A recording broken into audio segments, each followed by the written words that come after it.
Well, hello and welcome back to Eldino. My name is Eldin, and today we are talking all about Canadian dinosaurs again. It's been a while for me, I know, but I'm excited today. So this is one dinosaur that I have grown to hate. I say hate's a pretty strong word. I don't hate a lot of things. I hate this dinosaur with a burning passion. So this dinosaur to me sucks. And I don't say that about most dinosaurs. So I kept you waiting long enough to what it is. You're like, why does this guy hate this dinosaur? What's going on? The reason why I hate it is today is Struthiomimus. So my least favorite ornithomimid. So we have a picture of Struthiomimus from Path of Titans. I can't stand this thing. It drives me insane. So before I get into the history and the facts, I just want to kind of jump into why I hate them. So I have a video from Path of Titans we can play now. And, I'm a T-Rex. I'm eating things. It's fine. And you see a Struthiomimus in the background. And it's kind of just doing its thing. Doesn't know why. Doesn't need to.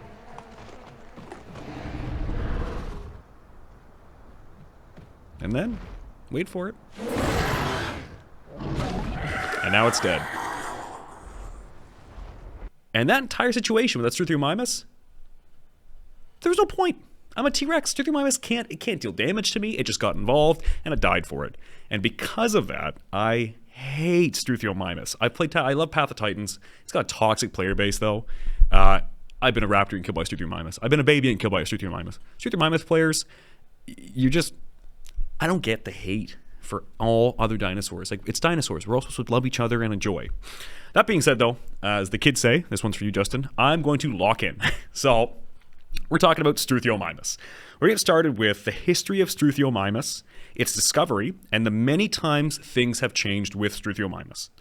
So, it was originally found in 1901 by Lawrence Lamb. But at the time, Lamb had described it as an Ornithomimus altus, which made it the very first ornithomimid to be found and named. Pretty cool, big discovery, 1901, Lawrence Lamb, we've heard about him in the past. Then, in 1917, Henry Fairfield Osborn, best known for naming the T-Rex, which is really cool, looked over the fossils again, and he found some pretty big key differences in the bones, in their hands, and this kind of led Osborn to rename the genus as Struthiomimus. Really cool. Again, I said this to Evan yesterday. I wish I was a paleontologist in the early 1900s. I could name a dinosaur anything I wanted to. Let's say someone else found it. I'm like, nah, actually, it's a different dinosaur. I'm going to name it this. I might die, in my early 50s and as an early paleontologist, and then all of a sudden all these dinosaurs get renamed. But I'm already gone, so I get the credit for it. Now, in classic fashion of early-paleo finds, Struthiomimus and its family have been renamed, reassigned, or disputed so many times to this day. So over the course of years, from the early 1920s to the mid-1930s, William Arthur Parks, who we've heard about before as well, named 4 brand new species of Struthiomimus. As of today, all of these dinosaurs are not considered to be Struthiomimus. They've been thought to be more like Drossiomimus, which I've talked about, or Ornithomimus. Struthiomimus wasn't actually even considered a full genus until 1972, when Dale Russell, who sounds like a NASCAR driver, sat down and decided that there were enough differences that it was distinct enough to show its own genus. So we have a family tree. You can kind of see that the ornithomimid family tree is it's a lot. There's a lot of different things there, but there's enough difference for Struthiomimus that it makes sense. In the cases, and we can kind of keep this up as I talk about this, so in some cases, ornithomimuses have been renamed to Struthiomimuses, which is pretty cool. In 2010, Gregory S. Paul renamed Ornithomimus edmonticus to Struthiomimus edmonticus, which doesn't really happen a lot. Now, funny enough, this is also widely contested, because no one can agree. And then a second Struthiomimus species has been found in the Horseshoe Canyon Formation in Alberta. These Struthiomimuses come from an earlier age and is thought to be a distinct species, although no one has named it yet. So you might be able to name it now. I don't know. Another Struthiomimus species is called Struthiomimus sedans, not to be confused with sedans. They don't drive. It's been highly contested as either I got my notes, an Ornithomimus or a Struthiomimus. We're not entirely sure. So that being said, There are enough similarities, but also enough differences to make it really hard to tell who is who in this situation. So, then in 2002, they found 2 ornithomimosaurs, which is kind of like a super species of that. They were found in the oh my god, I should have figured out how to say this first. Santonian Echaw Formation in Mississippi, and one of these specimens represents one of the largest ornithomimosaurs found worldwide. The largest specimen was also found with a pathological metatarsal bone. Say that 10 times fast. I can't even say the rest of that.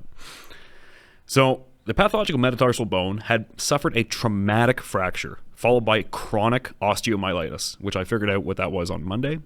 Basically, it's a bone that has become infected by bacteria or fungus. Now, for it to be chronic, though, that means that it has to go and come back. So, when it's like I have eczema is chronic. It'll flare up in certain spots, and then it'll go away, and I'll be fine. For chronic osteomyelitis, that means this Struthiomimus had to have survived and gotten better and then gotten worse and then gotten better and gotten worse. So this kind of shows that this individual had to have survived for some time with this injury, which is really cool. Now, the name Struthiomimus, what does that even mean? Its official title is Struthiomimus altus. Now that comes from Greek, from the words strutheos and mimos. Now strutheos means ostrich and mimos means mimic, so ostrich mimic. And altus comes from Latin and means lofty or noble. If you're a Struthiomimus player out there, Path Titans, you are neither lofty nor noble. Now put that all together and you get the lovely ostrich mimic noble lofty.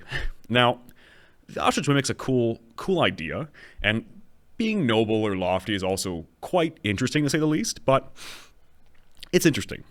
So, when did it live? What did it do? Struthiomimus altus would have lived anywhere between 78 to 74 million years ago, with its younger cousins living from 69 to 67.5 million years ago. That's a lot of time. And to think, when you think younger cousins, like I think, oh yeah, my younger cousin's, 20. No, this younger cousin is almost 10 million years younger. So as said before, they've been found in Alberta, the Dinosaur Park Formation, the Horseshoe Canyon Formation, and recently the Scholard Formation. So this discovery extends the northernmost range of Struthiomimus by almost 25 kilometers north. Sorry, not 25. Sorry, 250. I have it written down as 250. I just read 25. 250 kilometers north. That's like that could be like 7 hours. It's like from here to Ottawa almost. That's incredible distance north that these Struthiomimuses would have lived. Now, there has been some specimens found in the States as well, and they come from the Hell Creek Formation in Montana, and as mentioned, the San Antonio Echaw in Mississippi. Recently, as of 2015, this is kind of a Struthiomimus news, it's more like Ornithomimus news as well. Totolomimus parkendensis, which is a really cool name, Totolomimus, was found in Mexico, making it the southernmost North American ornithomimid found. Really cool. Yes, there might have been ornithomimids in South America, they could have been somewhere else, but for a North American species to go that far north, really cool. I lost my train of thought here a second, sorry. So, at the time of being alive, Struthiomimus would have inhabited many different kinds of environments, from floodplains to coastal regions and pretty much everything in between. I always forget this. This is the really cool thing about North America. At one point, we were like Oshawa, Lindsay, Fenland. It was all ocean. We had the North American interior ocean took up a huge swath of land. So most of Ontario was submerged underwater. So to think that there was an inland sea that Struthiomimus would have come by and like done its thing, maybe eaten some grass and gone back over here. Okay, I'm gonna go back into the forest. I'm gonna do this. Oh, into the floodplains. Like it could go anywhere it wanted to, pretty much. I went off script again. So the ability to change locations with the seasons would have allowed it to be as widespread as it was during the late Cretaceous. You couldn't have thrown a stick with a Struthiomimus in the late Cretaceous. Both ornithomimuses and Struthiomimuses were the two most common types of ornithomimids in North America. And in fact, Struthiomimus altus is the most common smaller dinosaur found in Dinosaur Provincial Park. So if you're in Dinosaur Provincial Park and you're digging up a dinosaur, it's probably a Struthiomimus. Now, this is going to be a long conversation. When it comes to what Struthiomimus would have eaten, there are 3 camps in this, and I can understand why, and hopefully I can kind of explain this to the best of my ability. So to start, Struthiomimus had a keratinous toothless beak. So, keratinous toothless beak, no teeth in it, just a little beaky guy. That would have been used to feed on many different things. It also had long hands and long fingers that would have allowed it to pull branches and other plants down or closer to where its beak could get to it. Now, Henry Fairfield Osborn speculated that Struthiomimus would have been a selective browser, and that the long hands and beak would have allowed it to do just that. So basically, selective browser, Struthiomimus, you're walking around, you can use your toothless beak to kind of grab some berries, maybe grab some choice leaves, maybe there's a branch of something that you want to get, so you use your long hands to pull it down. When your hands are gigantic, you can reach a lot, and also having like a long neck and having the ability to bite and pull it down to you really makes it much easier to be a dinosaur. Now, for this like herbivorous idea, we have found gastroliths in some ornithomimids. Now, a gastrolith sounds really cool. It's really not that cool. It is a bunch of small pebbles or stones that modern day some animals do, herbivores, and dinosaurs definitely did, where they swallow a bunch of stones and get it in their gullet or their guts, and when they're chewing and eating all this plant matter and it goes into their stomach, they're not going to digest the stones, but the stones will help kind of like, oh, I hit the mic, shuffle around and kind of crush up the vegetation to make it easier to digest it. So that's an idea. You make, again, work smarter, not harder. Eating stones can help get rid of plants, or help make the plants go away easier. Now, our second camp is that some paleontologists believe that it would have been more insectivorous. So that means, yes, it would have eaten plants, but it would have also eaten insects. Looking at anteaters and pangolins, even aardvarks, they can all kind of dig into insect nests, and Struthiomimus had these big hands with big fingers, and that would have allowed it to kind of like get in there and claw away, maybe even use the beak to kind of peck in and get some ants or termites, since they've been around for a long time. Now, its beak would have also been able to grab grubs from underbrush. A toothless beak, you can pick up grubs. You can also dig with your feet. Look at chickens. They do that all the time, and if chickens are anything, they're dinosaurs. Now, that insectivorous kind of camp is very small. Our last camp is what I like to think is the most correct camp. And that final camp is that Struthiomimus was all of the above and more. A true omnivore. A lot of reasons why. The big caveat is being a true omnivore, but more towards herbivorous nature and almost like an opportunistic omnivore. That idea comes from modern day extant ostriches, emus, and rheas. So each of these birds are opportunistic omnivores, meaning they graze a lot. You ever seen an ostrich? They're big birds. They eat a lot.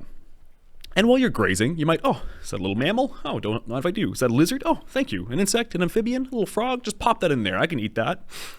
And the thought is that they would be opportunistic omnivores, not going out of their way to prey on animals. But if you're already eating and you're like, oh, there's a little mouse. Thank you. Oh, there's a frog. Thank you. Like, it's just, if it fits in your mouth, you're good to go. Now, in the area that Struthiomimus lived at the time, it would have been highly contested by other herbivores. And some of these were true giants. At the time, it would have lived next to Chasmosaurus, Europlocephalus, Edmontosaurus, which are all big dinosaurs, and all dinosaurs I've talked about, funny enough, and many smaller dinos. The ability to change your diet to match whatever's in the area would have been fantastic. If you, let's say, I don't know, you're a Struthiomimus, you show up, and an Edmontosaurus has eaten all the choice leaves off a tree. Then a Chasmosaurus browsed all the vegetation of this area. And a Europlocephalus has kind of like taken the leaves off of this. If you can say, hey, I'll eat these berries no one eats, I'll eat some insects, and then I'll also eat some smaller lizards or maybe a small mammal or a bird, something like that, you're getting your nutrition and you're surviving longer, which is incredible because in a contested niche where you have every aspect of your niche, someone else is pushing in on that, the ability to say, you know what, I'm not going to eat those, you can have them, I'm going to eat what I want to eat. And that's the fantastic part about this dinosaur, as much as it sucks. So we're almost done now. We just need to go through what it looked like. And I know I've kind of kept you waiting. I showed Struthiomimus, but we have some pictures too. So what we do have in these pictures shows its height compared to people. Now I have two pictures. One of them shows Struthiomimus by itself, and one of them shows Struthiomimus and Struthiomimus sedens. Now these two are really cool. As you can see, Struthiomimus was a bipedal dinosaur, so two-legged. Altus stood at 1.4 meters, which is about roughly 4 feet 7 inches, and could have been as long as 4.3 meters or 14.1 feet long. So 14.1 feet long dinosaur. That's like 2.5 of me laying down. The largest Struthiomimus altus that has been found is thought to have weighed up to 238 kilos. Now that's, when you think of this as a small dinosaur, 238 kilos translates to 515 pounds. That's like as much as a brown bear, or like a black bear. Like, you're telling me this is a small dinosaur that I don't think like a black bear could tangle with? Then you have Struthiomimus sedens that was mentioned before, and it was slightly larger. Now I don't have like, as I said, sorry, I should have said this. I missed this part here.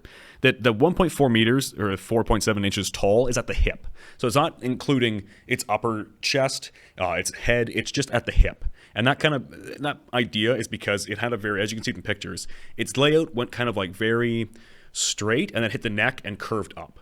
So yes, the head would have gone much taller, but at the hip is our main kind of normal height. So S sedens, we don't really know what its height at the hip was. We just know it was bigger. But we know it could have been as long as 4.8 meters, which would have been about 16 feet. At that point, we are 3 Eldins and a half longer now.